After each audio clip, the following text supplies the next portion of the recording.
The cabin filter is located behind the glove box. Open the glove box. Pull the shelf so the tabs pop out of their catch.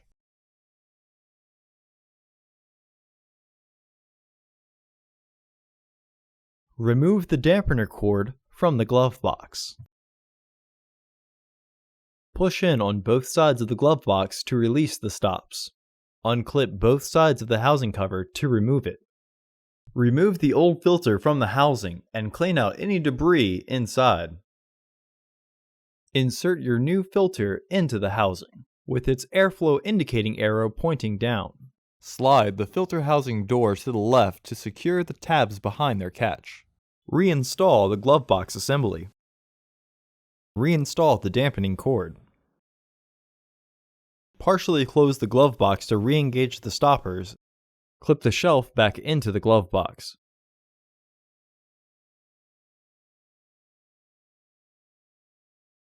Close the glove box. Order your parts today at filterheads.com.